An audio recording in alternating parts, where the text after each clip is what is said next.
Good evening, everyone, and welcome to our virtual workshop series.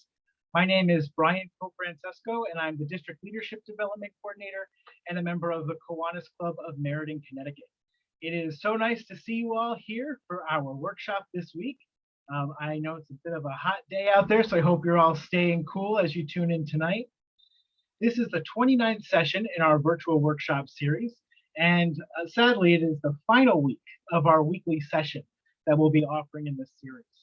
Beginning next Wednesday, we will offer club leadership education the first 3 Wednesdays of July, and then go on a brief hiatus as we gear up for our in-person district convention in August, which we hope to see you at. But because we've had such enthusiastic and consistent participation over these last 6 or 7 months, we really don't want to lose the momentum of Kiwanis education. So we will resume our workshop series in September, but it'll be on a monthly basis rather than weekly. So we hope you will continue to join us monthly as we move forward into the fall and into the new Kiwanis year. And stay tuned and keep an eye out on your email inbox, newenglandkiwanis.org, and our Facebook page for the schedule as we get closer to September. As always, a reminder that all of our workshops do have the potential to count as interclubs on your monthly secretary report. So if your club has enough members attending tonight, you get to report an interclub with each individual club that's in attendance. So please introduce yourselves in the chat and share your name and your club so that we can take attendance. And if your club is eligible for interclub credit tonight, you can do one of 3 things. You can either write down the names of the clubs as you see them in the chat, or 2, at the end, you can click the ... ellipses next to the chat and save it so you can review the transcript after tonight's workshop. Or 3, you can go into our Google Drive of resources that you received in your confirmation email this morning and look for a list of the clubs that were represented tonight. Thanks to David Griffin, our outstanding interclub liaison. Before we get started, a couple housekeeping notes. Please remember to keep yourself muted to ensure an uninterrupted presentation tonight. You're welcome to keep your camera on because we love to see your faces all the time, but if you would prefer to keep your camera off, that is totally fine. For optimal viewing, you can change your Zoom view to speaker view by clicking on the view button in the upper right-hand corner of your screen. If you have questions for tonight's presenters, you can post them right in the chat, either to everyone or send them directly to me or to Elise. If you're watching on Facebook, please comment on the live stream with your questions, and we'll grab them for our Q&A at the end. Tonight's presentation will be about 1 hour, and you'll be able to find recordings on our Facebook page and YouTube channel. So with that, we are ready to get started. And tonight we have 2 very special presenters to close out our weekly workshop series. Harper, Treschuk, and Jordan Stein are members of the Fairfield Ludlowe High School Key Club in Fairfield, Connecticut. Jordan is the club's corresponding secretary, and Harper is the Division 20 Lieutenant Governor. Tonight, they're here to present how to build diverse community partnerships. Now, they created this workshop for Key Club for the District Educational Conference in April, and I was so impressed with their session that we just had to have them here for our virtual workshop series. You will hear all about how their Key Club members worked with community organizations and shared service to help feed the community, and you will leave with resources, action steps, and most importantly, the inspiration from some of our outstanding service leadership program members to jumpstart your own community partnerships. So without further ado, it is my pleasure to introduce you to Harper Treschuk and Jordan Stein for how to build diverse community partnerships. Take it away.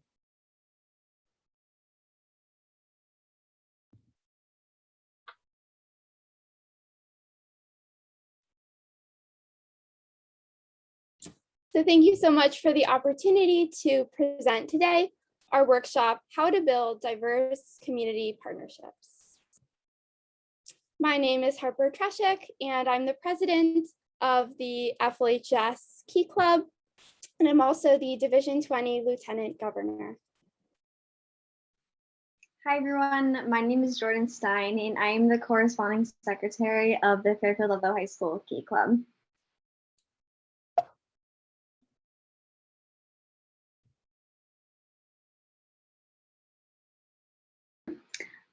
Because the first step when designing a community partnership is to brainstorm the focus of your project. And we really think that centering your projects around your passions and your interests is a really great way to engage members and just have fun with what you're doing, serve your community at the same time. So you could please share in the chat what cause sparks your passion, and we can just look at some of them. And yeah, we have done many of these different types of projects that have centered around the passions of our own members in our Key Clubs. So it's a really great way to do that.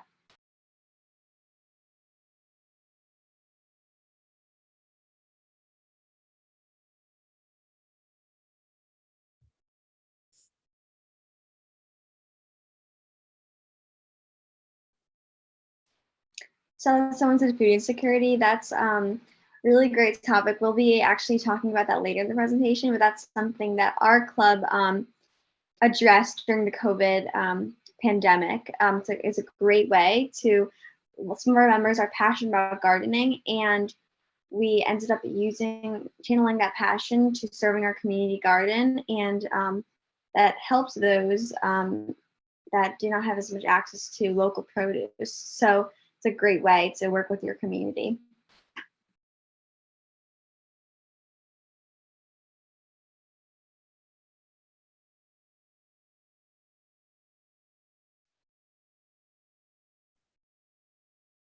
In the chat, and hope that this presentation shows you how to use those in your community partnerships. So thank you for sharing.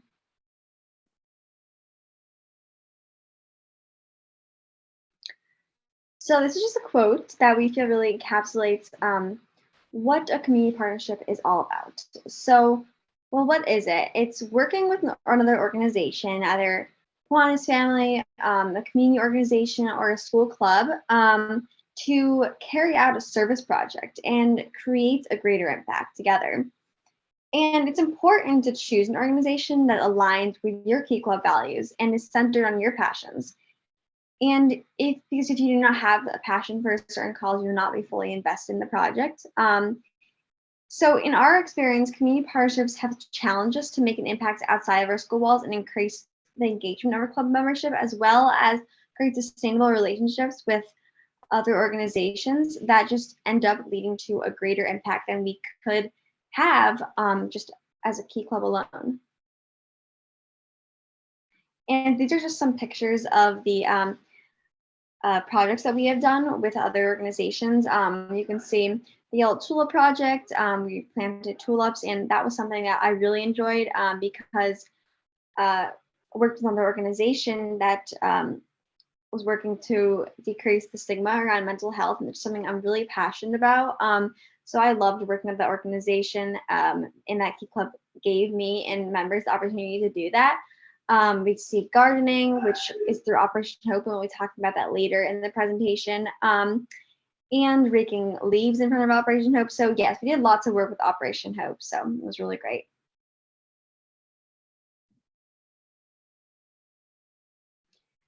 Okay, so just to go over what we're going to be talking about in this workshop. So we did the icebreaker.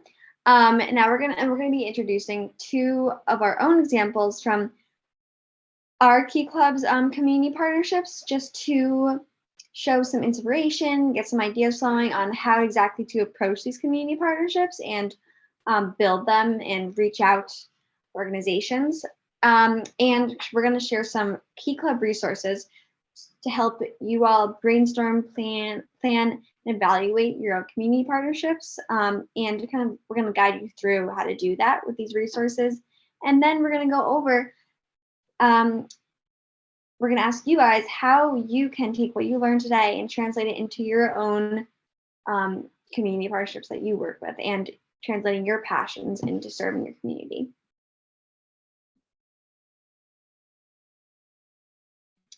Okay, so before we talk about our own examples of community partnership, we need to understand why it's so important. So these are just some things that we have really seen from doing our community, from increasing our community partnerships over the past years. So obviously, I touched on this earlier, as you introduce more opportunities for service in your community, it allows for more people to build on their passions because, we have food insecurity, gardening, we have the working with Yellow Tools project about for mental health. Like these are opportunities and certain issues that our school may not have addressed or been able to work with, because if we didn't have an organization that was surrounded specific or like to these ideas. So it really engaged our club members because they were able to do things they enjoyed while also feeling like they were serving the community.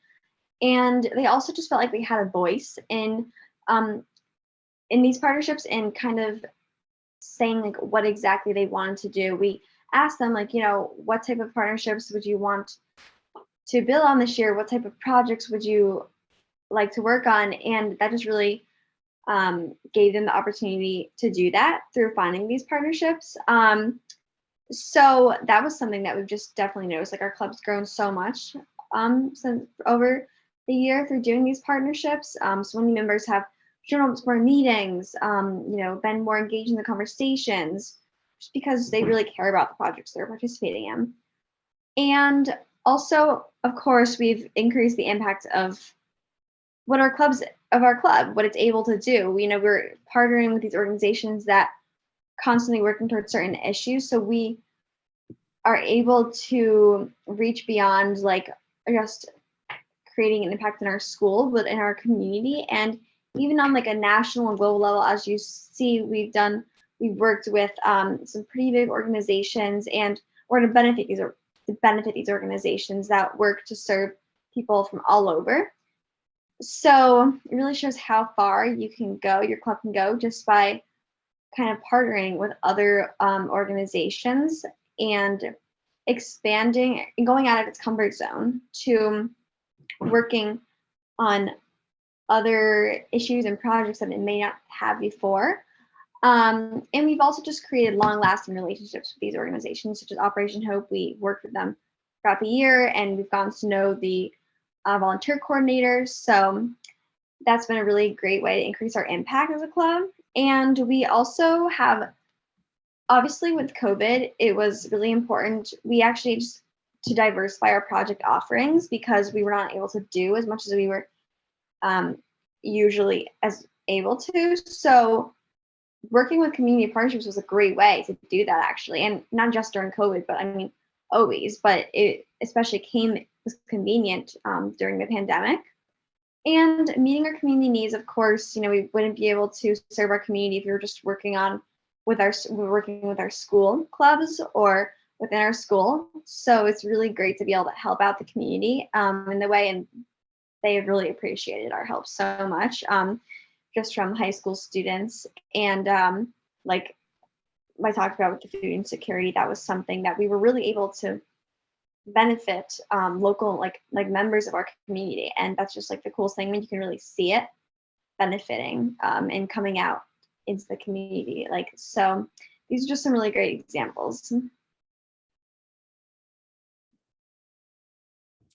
So as our first example for how our club pursued these community partnerships, we wanted to touch on our partnership with Operation Hope, which is a food pantry in Fairfield, Connecticut that serves people who are food insecure. And we saw that the issue of food insecurity had been exacerbated during the COVID-19 pandemic. And we saw this as a real need for our community and a way for us to reach out and service. And so we maintained a community garden for the summer of 2020. We had around 4 to 5 members of our Key Club involved in that. And then we reflected on what that project had meant to us, growing the fresh produce to give to the Operation Hope food pantry. And we decided that we wanted to continue this relationship throughout the entire school year, not just the summer. So we involved our members in making baked goods, lunches for the Operation Hope Community Kitchen. During the holidays, we collected grocery gift cards for clients so they could buy a nice holiday meal for their families. And we even helped with landscaping at the Operation Hope Community Kitchen location. It was really nice to see how the project evolved and changed throughout the months as we got new input from our members. And as we continue this relationship with the organization and continue to reflect and evaluate our service.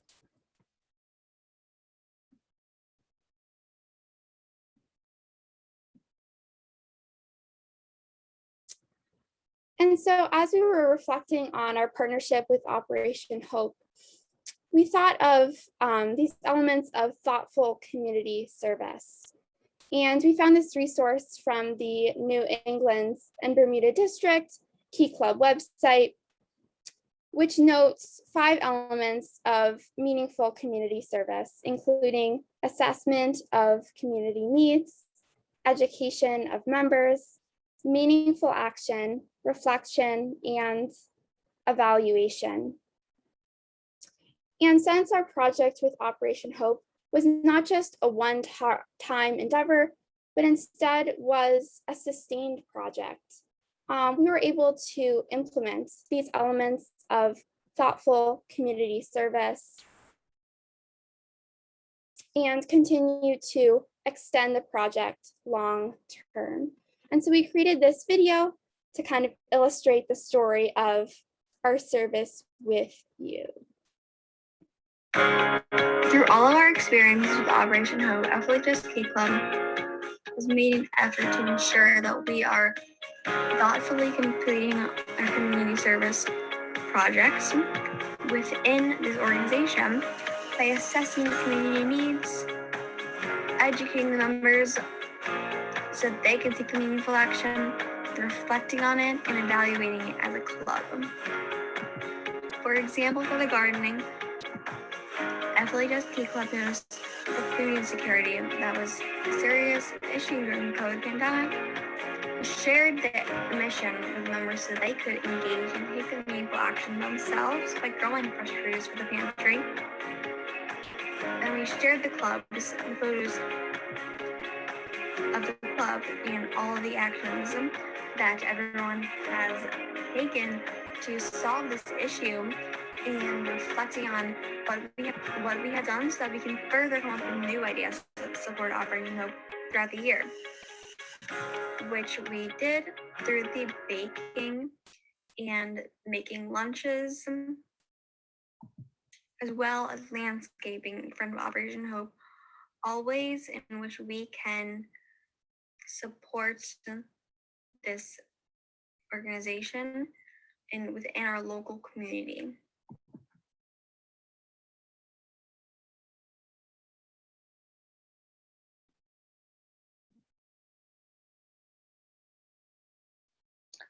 Okay, so this is another example of a community partnership that our club did. It was in June 2020 when the national conversation centered around racial justice was a very big topic, and one of our members actually wanted to address it.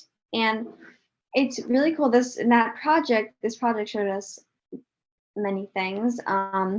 It was so cool that like a member reached out and said they wanted to do this. It showed us that community partnerships really can offer the opportunity to members to have their own voice in the club and center their own service projects around their passions. Because this member was passionate about it, she wanted to then bring that passion to our Key Club, and we were able to do that through partnering with Youth for Equity, which is a school club, and that works for racial justice. And we then organized a can drive, and the donations went to NAACP LDF, Connecticut chapter, and LDF stands for the Legal Defense Fund. And so this organization, the NCAA LDF, works through litigation, advocacy, public education to defend voting rights and fight for racial justice. So we also, we accomplished a lot with this project. We raised over $300 for this organization. And it just showed that through allowing our members to partner and think of ideas that maybe as a Key Club we wouldn't be able to do on our own, that they could see that we could do it with another organization. It's just more interesting to them. It's more exciting if they're able to have these big ideas, these bigger projects that really address issues that aren't just within our school, but are on a national and global level. So we really can increase our impact and increase our member engagement.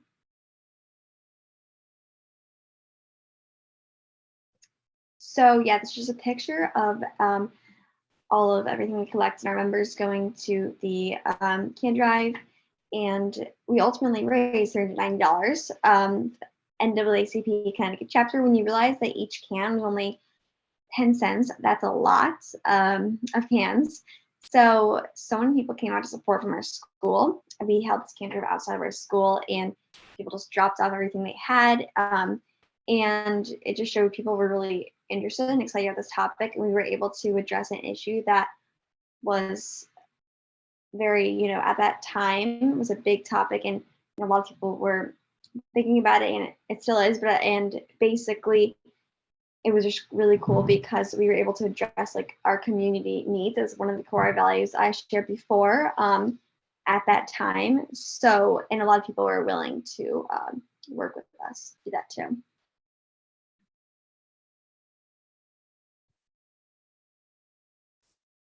So as I hope you've already taken away, a community partnership does not just involve the act of service itself. Of course, that is the core elements of a community partnership, but it also involves a lot of thought in the before and the after stage. So before we could carry out our can drive, we had to plan the project and consider various logistics such as publicity and volunteers. For this project, we chose to create the flyer that you saw in a previous slide. We posted it around our school. We shared it with the teachers and the principal to get both faculty and students involvement in the can drive. And we recruited several volunteers to come to the can sorting facility at Stop and Shop to redeem the cans with us. We didn't have to consider a lot of materials or budget for this project, but those are definitely elements to consider when planning community partnerships. And again, this is a helpful resource that we found from the New England and Bermuda District's Key Club website that you can use when planning community partnerships in your general meetings, perhaps in committees.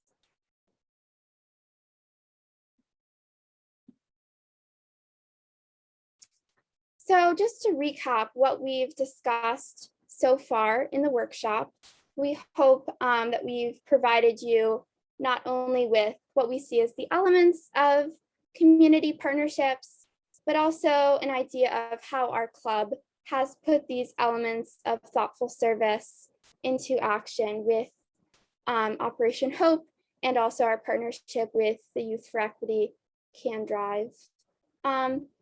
Community partnerships are really a tool to use to improve engagement within the club and with Kiwanis values and within the broader community and world.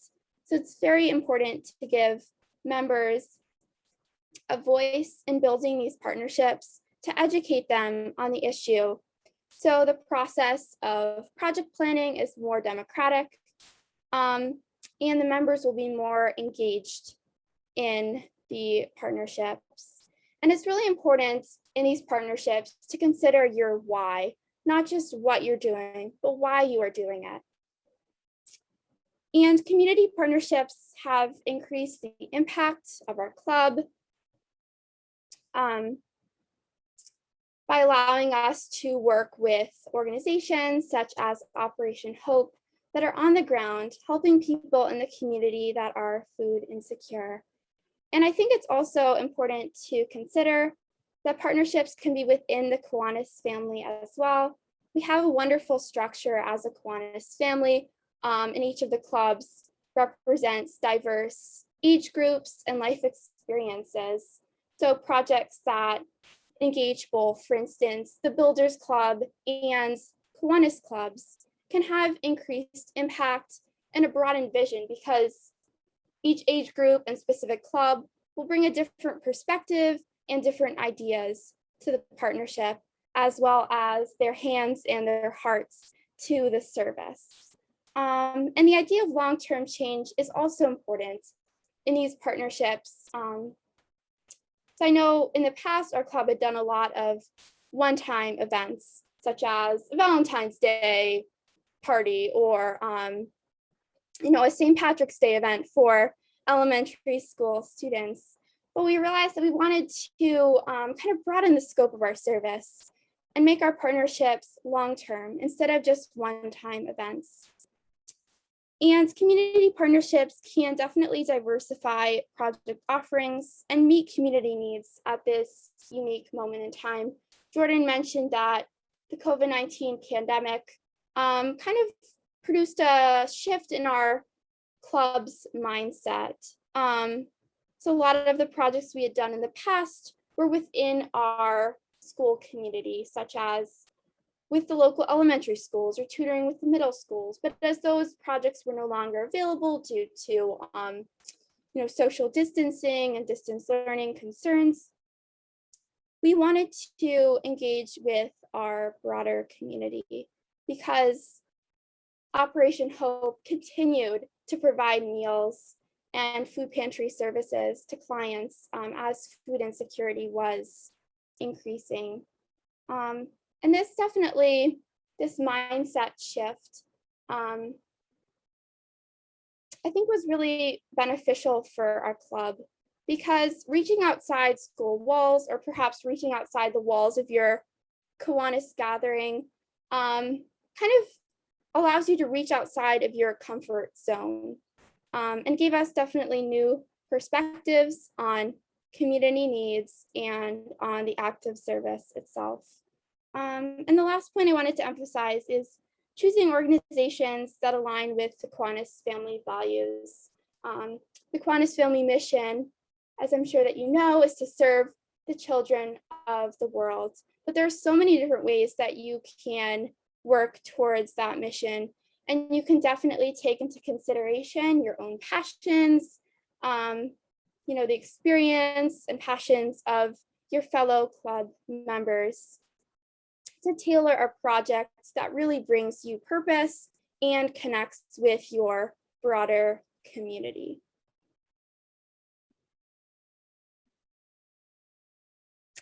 So as a post-reflection, we would love for you to share some ideas for a community partnership that you have in the chat.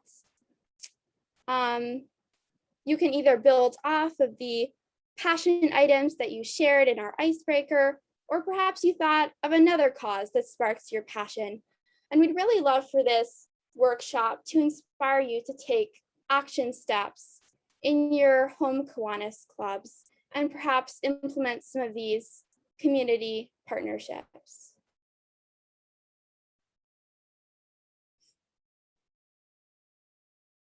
So on the board, you can see we have some ideas to kind of get you started, such as partnering with local senior centers, best buddies, Boy Scouts, etc.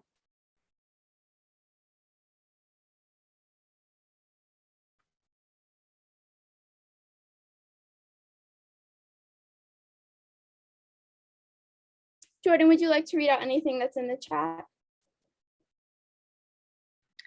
Yeah, there's nothing yet, but if you guys have anything, please feel to share, and we can definitely talk about our own experiences. I'm sure you guys have had similar experiences to us, like in terms of your own ideas for community partnerships. Oh, someone said, I'd like to do more with my local library. I love that. Yes, it's a great way to apply if you are passionate about reading or writing or working with helping young kids. Library, that's a great way.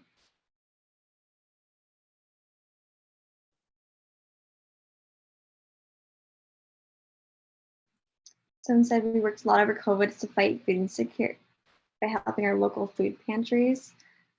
That's really great. Yeah, definitely a great way to meet community needs at a time like this when many people are food insecure.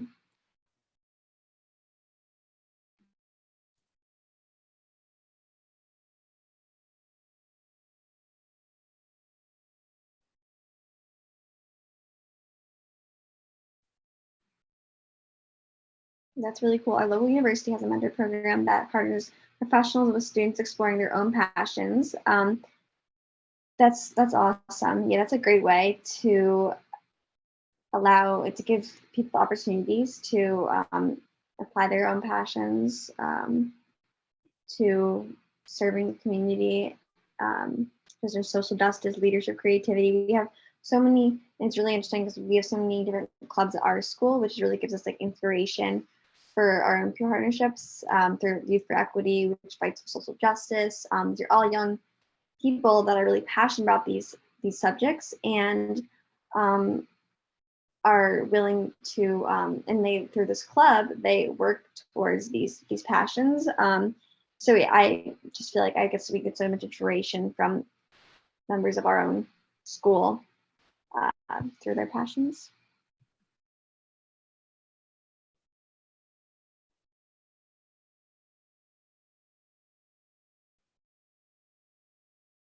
Excellent. Thank you so much for sharing.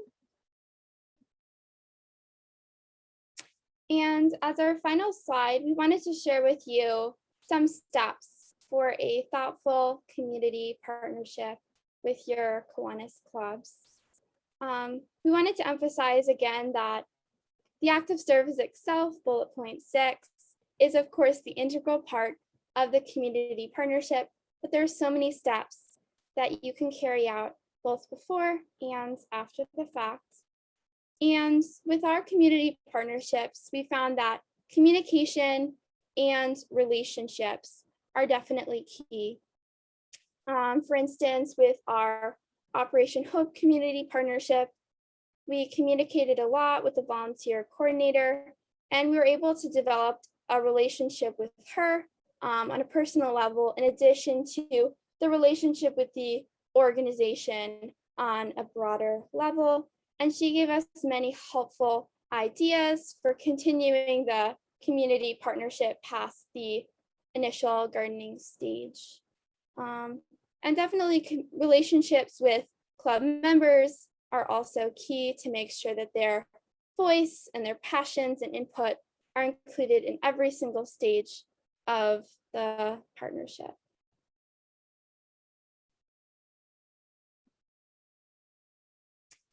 And so we would love to take any questions that you have at this point.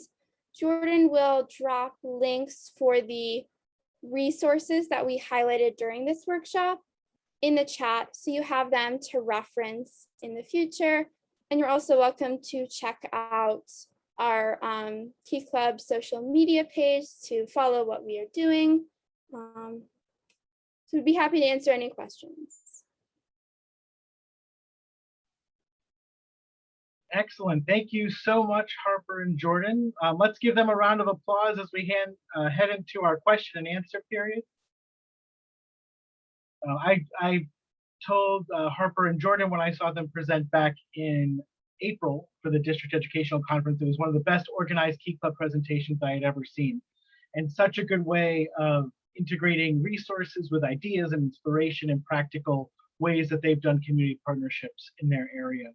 So we have had some questions come in and some on Facebook. So if you are watching tonight, or if you're here in Zoom, please drop a question or two in the chat, and I'd be happy to pass them along to our presenters. We're going to start with one of the first ones that came in. And I know you talked a little bit about at the beginning about how you got partnership ideas from your members. And so this question is if you could talk about how you solicit partnership and cause ideas from your members. Definitely. So especially during our meetings this year, we had to hold them virtually because our club, or not, rather our school, was doing hybrid learning for much of the year. But even during those virtual meetings, we tried to stay away from a strict lecture format. And we always had time at the end of the meetings for people to ask questions, to share ideas, and to have more of a personal conversation with our club members. So that was definitely one way that we got ideas. Another way is we had a Google form at the beginning of the year and at the end of the year for people to share ideas and overall feedback on the projects. Yeah, just as a member, I was a member this year, so I'm being officer next year. So I just found it really helpful we did like icebreakers too throughout the year. And I think that made it more comfortable for everyone throughout the year as we got to know each other better. Just to share more and speak up during the meeting, especially because when you're on like Google Meet, it can be a little bit more intimidating, even but still in person. And so just kind of getting to know everyone and feeling more comfortable. Members were more comfortable sharing ideas, I think, and reflecting on their own experiences with certain projects and how they liked it, like, if they want to continue doing that. So I think that the reflection piece is really important too. Excellent. So did you encounter any challenges to building community partnerships as a result of the pandemic? And if so, can you talk about how you overcame those challenges?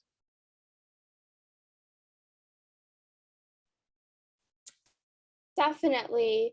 I think we kind of tried to highlight it in the workshop that the pandemic for both Key clubs and Kiwanis clubs presented both a challenge, but also in some ways a unique opportunity. It definitely influenced us to kind of change our mindset on our service projects. I will say in particular with one of the partnerships we did with the Yellow Tulip Project. Jordan mentioned it during the organization. During the presentation, it's an organization that focuses on reducing the stigma surrounding mental health and opening up and having more of a dialogue and a conversation so youth experiencing struggles with their mental health know they're not alone. Our plans definitely shifted throughout the year based on what we could do due to the social distancing guidelines. So we were able to have our bulb planting at the beginning of the year and install the signs that say Yellow Tulip Project, Hope Happens. We had wanted to have in-person discussions with the school community. However, we did have to make those discussions virtual.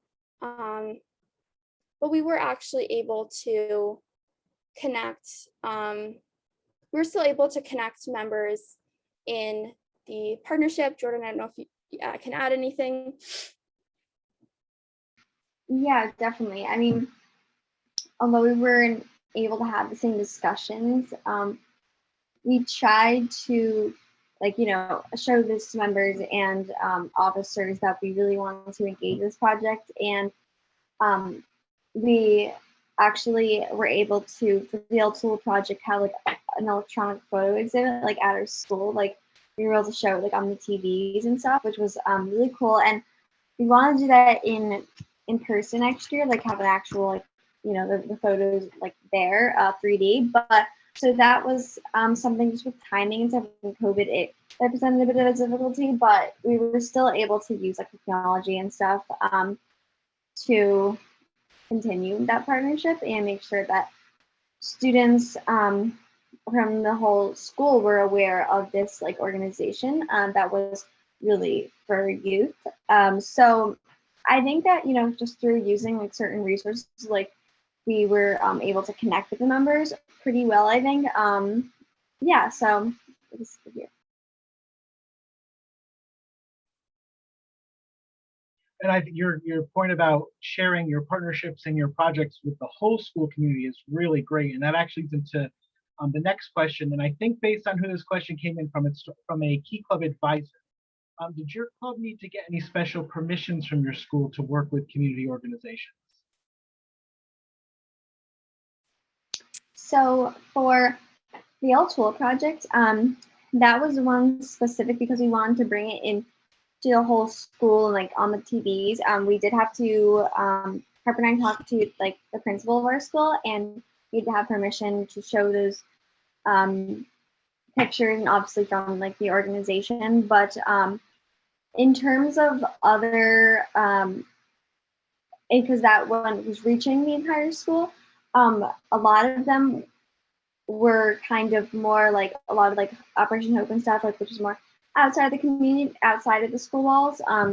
We did not need like permission, but for the ones in terms of like if we were organizing like discussions, which we weren't able to do this year, but like in person, but we did have to reach out to a principal. It was super willing and really wanted us to like, you know, use our membership and as Key Club to kind of spread these important ideas that are important for members of our school to hear and, you know, knowledge. So.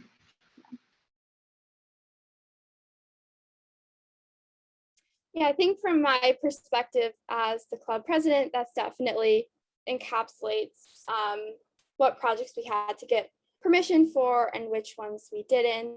Also for the Yellow Tulip project, we planted tulips outside of school as one component of it, and we definitely had to get permission in order to plant the tulips on school property. So to sum it up, I would say that projects that like directly involved the school, we had to get permission, but projects that were within the broader community, we did not have to solicit permission from the administration. Excellent, that's really helpful. Next question is actually a couple of questions that I'm consolidating all into one. It's about whether you have worked with your local Fairfield Kiwanis Club on any of your partnerships, as well as if you've worked with any of the other branches of the Kiwanis family. That's a really excellent question.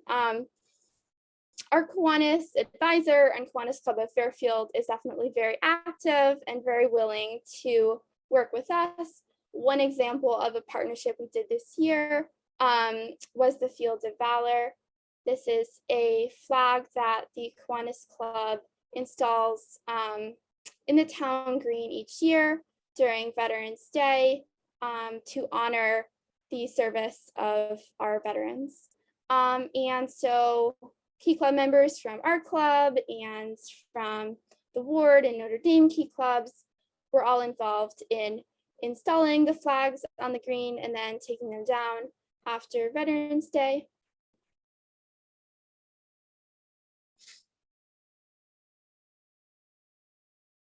Jordan, do you have anything else to add? Yeah, I think that we definitely connected with like other families, like parts of Kiwanis, just from like those projects that you mentioned, Harper, and just through this isn't really necessarily like projects, but they're like division meetings and like on like that we've had before, and on Decon I've like gotten to know some other Kiwanis members, and we've talked about like, you know, potentially shared like what our Key Club's done and how we address like the difficulties we faced during COVID, and how we can help each other. So I think that with COVID, it was difficult to work as much with other parts of the Kiwanis family this year, from their towns and stuff. But we've already started discussing with other areas like near us, and how we can work together next year and kind of giving each other ideas. So yeah, it's cool, really cool to be able to connect with other people from, you know, just from outside of our like own Key Club that are kind of interested and passionate about serving the community like we are. Yeah, and I think that's a good point, Jordan, that the division and district networks are a great way to become involved in the broader Kiwanis family. We have not partnered with any of the other branches such as K-Kids, Builders, Action Club, etc. yet, but we are actually working with the Kiwanis Club in our town to charter a Circle K chapter at a local university. I'm not really sure if the other branches of Kiwanis exist in our community, in the Fairfield community yet. So I think part of our work over the next few years will be to kind of broaden the Kiwanis family in our area. And I just remembered another partnership we did with the Kiwanis Club when we were doing a food drive for a local food pantry Bridgeport rescue mission. The Kiwanis members were also involved in collecting those items. And it was really, really great to have their support and input. I love to hear that you're working with your Kiwanis Club. That's wonderful, especially that you're working to build a Circle K Club. That's such good news to hear. And hopefully you will both be members of Circle K and once you graduate from high school. No pressure there. I was wondering, based on one of the questions, if you could talk a little bit more about evaluation and how you evaluate the partnerships that you're doing with your club.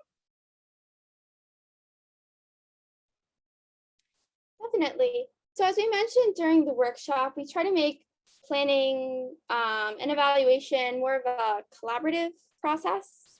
So we definitely try to recap each project at our officer meetings. And we ask for feedback on like how the logistics of the service event went, maybe where do we want to go next with the community partnership. And as we mentioned earlier in this Q&A session, we sent out a Google form to our club members as well, like asking them what their favorite part of the service projects this year were, how do they want us to do things differently next year, so that we can involve general members as well as officers in the process of evaluation. Yeah, just because like throughout from all the projects that we did, it was really great to be able to reflect like as a club, like in the meetings, like Harper always asked, like, oh, so how was, can you just give a little bit like information about how that project was, or like what you enjoyed about it? And I think it was always interesting to hear people's perspectives, like on how they liked it. And that was a really great way to make it like a collaborative process. Rather than just being like, okay, we did that, you know, if you want to do that again next week, you can. Like, you know, it was really just great to be able to hear like the experiences of members, making it more like, real and more interesting for everyone. Maybe they would participate in it next time if they heard like that a member really enjoyed it. So that was a really great way to kind of evaluate it. And also we were able to see, you know, just like how much of an impact it made. We'd recap like, I don't know how much donations we received, or you know, what like the coordinator, volunteer coordinator at an organization we were working with reported back to us. So it was always interesting just to see, you know, what we were doing and how we were applying our passions to our own community service was making the impact that we want to see. And that's a good point as well, that evaluation can be done with the community partner. And that kind of ties back to the idea of communication. And so especially with the Operation Hope project, we were kind of evaluating with the volunteer coordinator, as like we told her how many, you know, donations we brought in, how many canned goods, how many gift cards, etc. And she gave us feedback and new ideas for taking the next steps. And I think with evaluation, it's good to have both short-term and long-term evaluation. So short-term evaluation could look more like the numbers, like how many canned goods did you collect? How many hours did members contribute? But then long-term evaluation can be more like, what direction did this project take? What personal impact did it have on members? And that part is harder to quantify. but I think sending out things like surveys or having candid discussions with club members and officers are a good way to kind of get at that longer term evaluation. Excellent, and really great tips in there too, especially for measuring the evaluation. Thank you for sharing that. And I guess this question builds off of that a little bit as far as after you've evaluated. Does your club plan to work with the same community partners each year, or do you look for new partners with the start of a new school year? That's a really good question. I would say a little bit of both. This summer, we're continuing to work with Operation Hope. We're continuing to maintain the community garden. We're actually broadening the project a little bit by involving 2 more community gardens in Fairfield and harvesting produce from all 3. So we definitely plan to continue our partnership with Operation Hope, and I would say the Yellow Tulip Project. But then I would say that each year we end up having a different vision for our club and for our service project. So even if we continue with the same partners, we might take the project in a different direction. Do you want to add anything, Jordan? Yeah, I think that's a great point. Like we've continued the Operation Hope for a while, and we built on our relationship with them.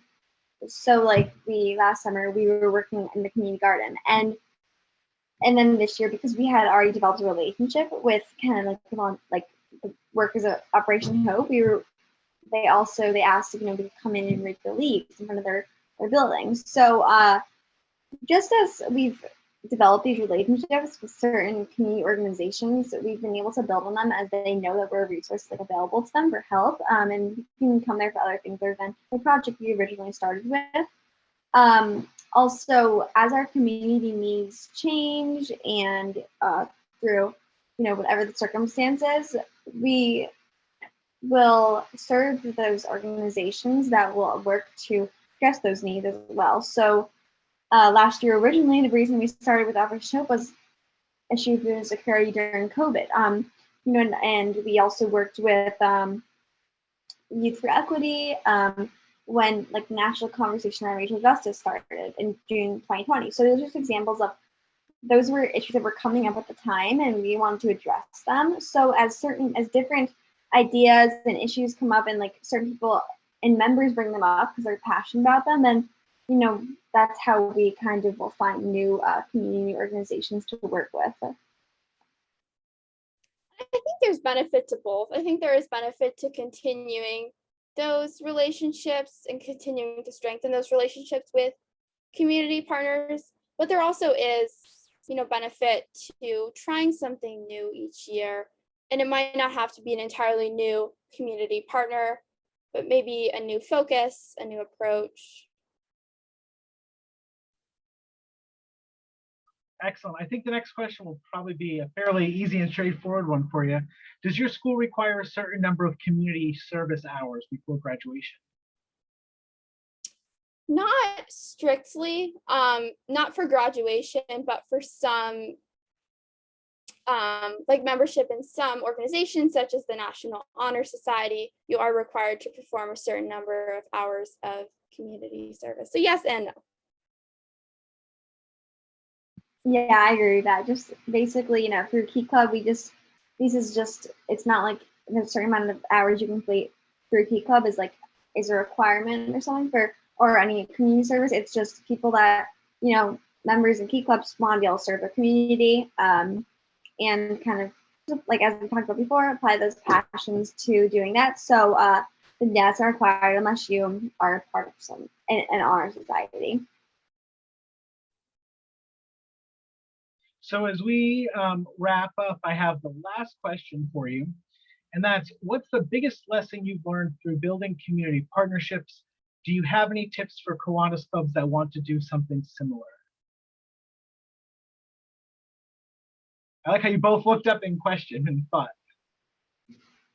I think that the biggest thing we've learned through our community partnerships is just the difference like of an impact you can make and the relationship that you can build. It's community service is about obviously, helping your community and addressing its needs.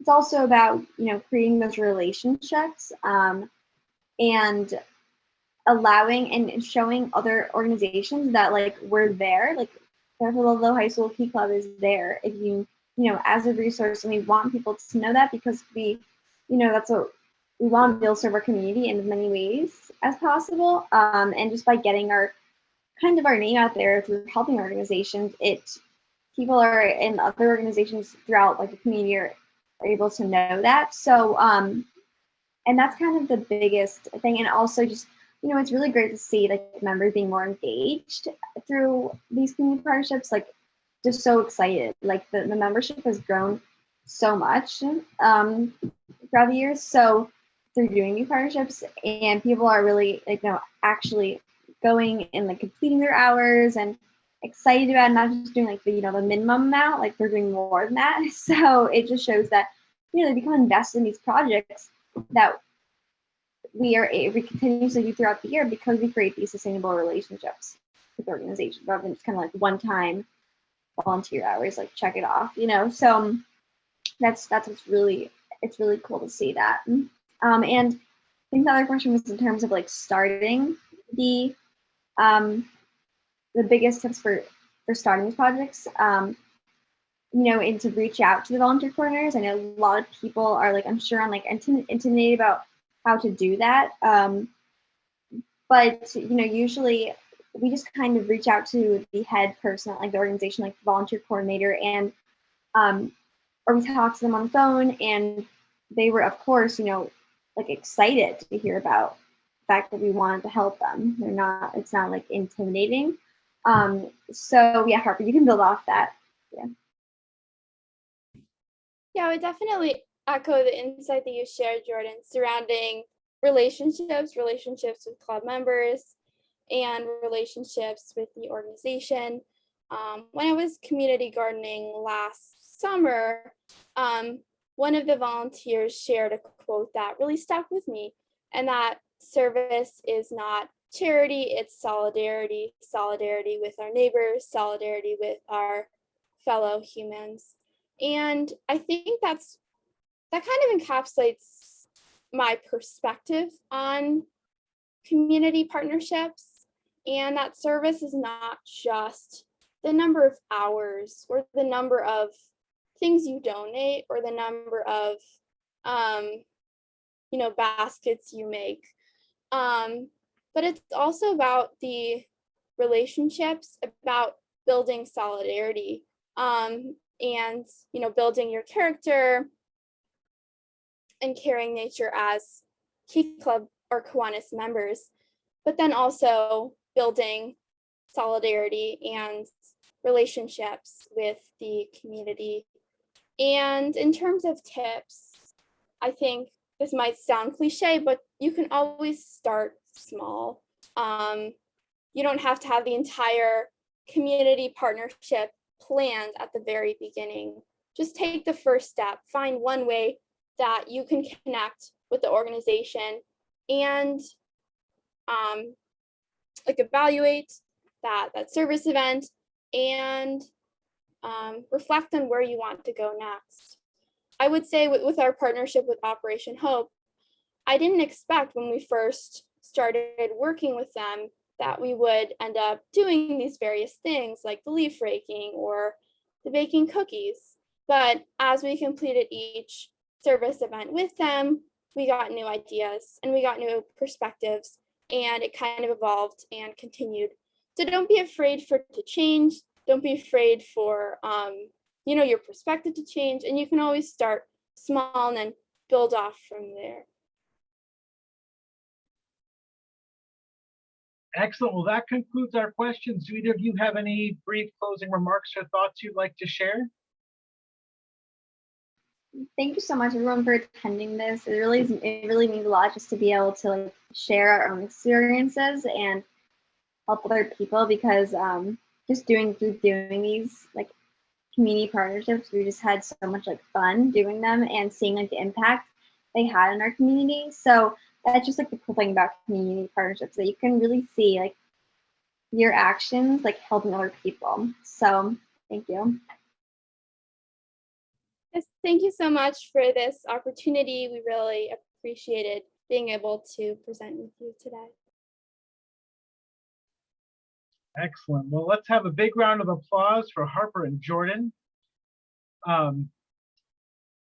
Before we leave them, I want to share 2 comments that came in through the chat. The first one is from David Griffin, our friend from Orono Old Town, who said, "These students are great. I just don't think I could have done this at their age. They are poised, confident, and work off each other naturally." So congratulations to you both. And the second comment is someone who I've wanted to give a shout out to for weeks. Brenda Stevenson from Orono Old Town is on almost all of our workshops, and she always has the biggest smile of anybody throughout the entire workshop. It always keeps me going and excited. And in talking with David, who's also a new member, found out that she's been in Kiwanis less than a year. So first of all, thank you, Brenda, for your excitement that you bring every week, and for your wonderful comment about these student leaders. And she said, "Your club community partnerships are impressive. The community you live in is fortunate to have such an active and engaged Key Club." And so I don't think I could have said it better, which is why I'm quoting Brenda and David. So thank you again for joining us today. So as we wrap up, please remember to put your name and your club in the chat if you haven't already. This will help us keep accurate attendance. David tells me that so far we've tracked attendance from 11 Kiwanis clubs and 1 Key Club, which is great. So 12 inner clubs if you have enough this week, or 11, not counting your own club. I want to give a special recognition and shout out to the Kiwanis Club of Hamilton, Bermuda, who once again is showing up in force at our workshops. So great to see you all from Hamilton. And also to our friends in Barbados who have been tuning in the last few weeks. Thank you so much, Nicholas, and anyone else who's here from Barbados who's been tuning in. So as I mentioned earlier this evening, this is the last of our weekly workshops as we head into virtual officer training, also known as Club Leadership Education, or CLE. So I'm going to ask Elise to pull up our schedule for our July training so you can take a look. So beginning next week on July 7th, we will have club treasurers and directors training, and that will be facilitated by Marianne Bellison from the Greater Boston Young Professionals Club and Sue Wiley from the Kiwanis. She's a club treasurer from the Kiwanis Club of Hooksett, New Hampshire.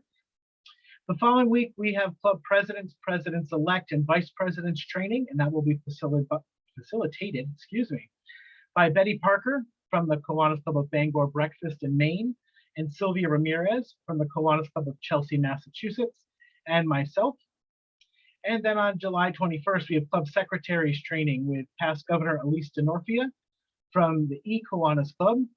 We have Bob Usinoff from the Kiwanis Club of Weston, Connecticut, and Judy Barrett from the Kiwanis Club of Hooksett, New Hampshire.